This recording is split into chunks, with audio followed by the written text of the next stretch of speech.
السلام علیکم پیارے دوستوں، آج میں آپ کو ایک ایسے بادشاہ کی کہانی سنانے جا رہی ہوں جو نعوذ باللہ اپنے آپ کو خدا کہتا تھا، اور وہ فرعون صفت تھا۔ مسند احمد میں ہے کہ رسول اللہ صلی اللہ علیہ وسلم فرماتے ہیں کہ گزشتہ زمانے میں ایک بادشاہ تھا، اس کے یہاں جادوگر تھا۔ جب جادوگر بوڑھا ہوا تو اس نے بادشاہ سے کہا کہ اب میں بوڑھا ہو گیا ہوں اور میری موت کا وقت قریب آ رہا ہے، مجھے کسی بچے کو سونپ دو تو میں اسے جادو سکھا دوں۔ چنانچہ ایک ذہین لڑکے کو وہ تعلیم دینے لگا۔ لڑکا اس کے پاس جاتا تو راستے میں ایک راہب کا گھر پڑتا تھا، جہاں وہ عبادت میں اور کبھی واعظ میں مشغول ہوتا۔ یہ لڑکا کبھی کھڑا ہو جاتا اور اس کے طریقے عبادت کو دیکھتا اور کبھی واعظ سنتا۔ آتے جاتے یہاں رک جایا کرتا تھا۔ جادوگر بھی مارتا اور ماں باپ بھی، کیونکہ وہاں بھی دیر سے پہنچتا اور یہاں بھی دیر سے آتا۔ ایک دن اس بچے نے ہم نے اپنی شکایت بیان کی۔ راہب نے کہا، جب جادوگر تجھ سے پوچھے کہ کیوں دیر ہو گئی تو کہہ دینا کہ گھر والوں نے روک لیا تھا، اور گھر والے بگڑے تو کہہ دینا آج جادوگر نے روک لیا تھا۔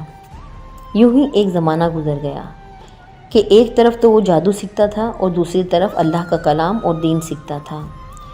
ایک دن یہ دیکھتا ہے کہ راستے میں ایک زبردست ہیبت ناک جانور پڑا ہوا ہے۔ لوگوں کی آمد و رفت بند ہو گئی ہے، ادھر والے ادھر اور ادھر والے ادھر نہیں جا سکتے، اور سب لوگ ادھر ادھر حیران و پریشان کھڑے ہیں۔ اس نے دل میں سوچا کہ آج موقع ہے کہ میں امتحان کر لوں کہ راہب کا دین خدا کو پسند ہے یا جادوگر کا۔ اس نے ایک پتھر اٹھایا اور یہ کہہ کر اس پر پھینکا کہ خدایا، اگر تیرے نزدیک راہب کا دین اور اس کی تعلیم جادوگر کے عمل سے زیادہ محبوب ہے تو اس جانور کو اس پتھر سے ہلاک کر دے تاکہ لوگوں کو اس بلا سے نجات ملے۔ پتھر کے لگتے ہی وہ جانور مر گیا اور لوگوں کا آنا جانا شروع ہو گیا۔ پھر جا کر راہب کو خبر دی تو اس نے کہا، پیارے بچے، تو مجھ سے افضل ہے، اب خدا کی طرف سے تیری آزمائش ہوگی، اگر ایسا ہو تو کسی کو میری خبر نہ کرنا۔ اب اس بچے کے پاس حاجت مند لوگوں کا تانتا بن گیا، اور اس کی دعا سے مادرزاد اندھے، کوڑھی، جذامی اور ہر قسم کے بیمار اچھے ہونے لگے۔ بادشاہ کے ایک نابینا وزیر کے کان میں بھی آواز پڑی۔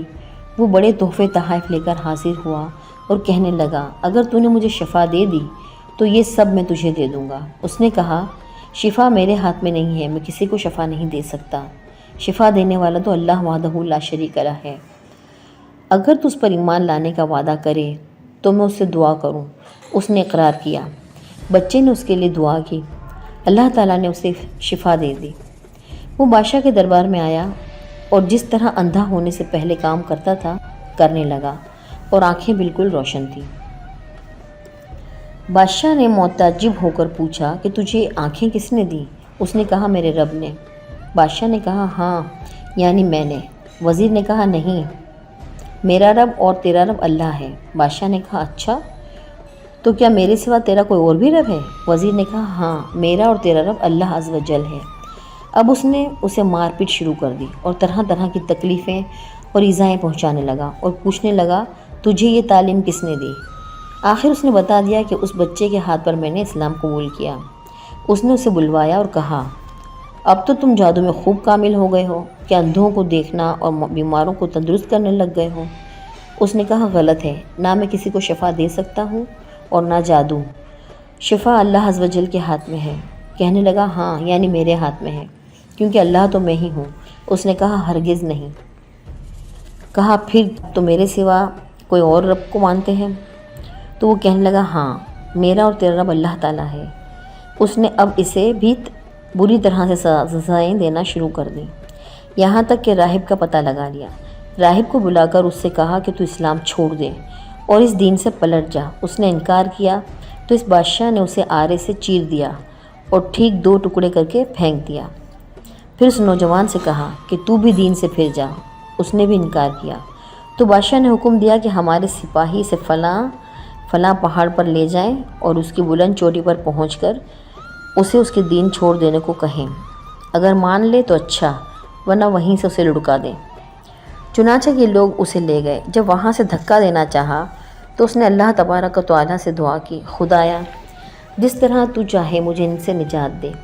اس دعا کے ساتھ ہی پہاڑ ہلا اور وہ سب سپاہی لڑک گئے، صرف وہ بچہ ہی باقی رہا۔ وہاں سے اترا اور ہنسی خوشی پھر اس ظالم بادشاہ کے پاس آ گیا۔ بادشاہ نے کہا یہ کیا ہوا؟ میرے سپاہی کہاں ہیں؟ فرمایا میرے خدا نے مجھے ان سے بچا لیا۔ اس نے کچھ اور سپاہی بلوائے اور ان سے کہا اسے کشتی میں بٹھا کر لے جاؤ اور بیچوں بیچ سمندر میں ڈبو کر چلے آؤ۔ یہ اسے لے کر چلے اور بیچ میں پہنچ کر جب سمندر میں پھینکنا چاہا تو اس نے پھر وہی دعا کی کہ یا اللہ جس طرح مجھے ان سے بچا، تیری مرضی۔ موج اٹھی اور وہ سارے سپاہی سمندر میں ڈوب گئے، صرف وہ بچہ ہی باقی رہ گیا۔ یہ پھر بادشاہ کے پاس آیا اور کہا میرے رب نے مجھے ان سے بھی بچا لیا۔ اے بادشاہ، تو چاہے تمام تر تدبیریں کر ڈال لیکن مجھے ہلاک نہیں کر سکتا۔ ہاں جس طرح میں کہوں اس طرح اگر تو کرے تو البتہ میری جان نکل جائے۔ اس نے کہا کیا کروں؟ فرمایا تمام لوگوں کو ایک میدان میں جمع کر، پھر کھجور کے تنے پر سولی چڑھا، اس میں سے ایک تیر نکال کر میری کمان پر چڑھا اور بسم اللہ رب ھذا الغلام یعنی اس اللہ تعالیٰ کے نام سے جو اس بچے کا رب ہے کہہ کر وہ تیر میری طرف پھینک، وہ مجھے لگے گا اور میں اس سے مر جاؤں گا۔ چنانچہ بادشاہ نے یہی کیا۔ تیر بچے کی کن پٹی میں لگا، اس نے اپنا ہاتھ اس جگہ رکھ لیا اور شہید ہو گیا۔ اس طرح شہید ہوتے ہی لوگوں کو اس کے دین کی سچائی کا یقین آ گیا۔ چاروں طرف سے آوازیں اٹھنے لگیں کہ ہم اس بچے کے رب پر ایمان لا چکے ہیں۔ یہ حال دیکھ کر بادشاہ کے ساتھی بہت گھبرائے اور بادشاہ سے کہنے لگے اس لڑکے کی ترکیب تو ہم سمجھ ہی نہیں سکے، دیکھیے اس کا یہ اثر پڑا کہ تمام لوگ اس کے مذہب پر ہو گئے۔ ہم نے تو اسی لیے اسے قتل کیا تھا کہ کہیں یہ مذہب پھیل نہ جائے، لیکن وہ ڈر تو سامنے ہی آ گیا اور سب مسلمان ہو گئے۔ بادشاہ نے کہا اچھا یہ کرو کہ تمام محلوں اور راستوں میں خندقیں کھدواؤ اور ان میں لکڑیاں بھرو اور ان میں آگ لگا دو اور جو اس دن سے پھر جائے اسے چھوڑ دو اور جو نہ مانے اسے اس آگ میں ڈال دو۔ ان مسلمانوں نے صبر و سحار کے ساتھ آگ میں جلنا منظور کر لیا اور اس میں کود کود کر گرنے لگے۔ البتہ ایک عورت جس کی گود میں دودھ پیتا بچہ تھا وہ ذرا جھجکی تو اس بچے کو خدا تعالیٰ نے بولنے کی طاقت دی۔ اس نے کہا اماں یہ کیا کر رہی ہو؟ تم تو حق پر ہو، صبر کرو اور اس میں کود پڑو۔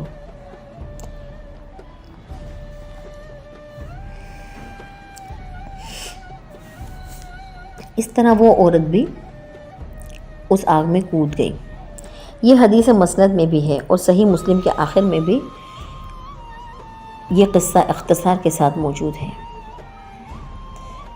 کہا جاتا ہے کہ حضرت عمر بن خطاب رضی اللہ تعالیٰ عنہ کے زمانے میں اس بچے کو اس کی قبر سے نکالا گیا تھا۔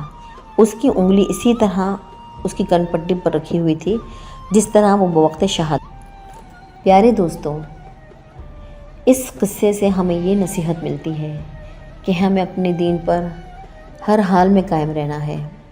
ہمارا اللہ وحدہ لا شریک ہے، اس کے ساتھ کسی کو شریک نہیں کرنا۔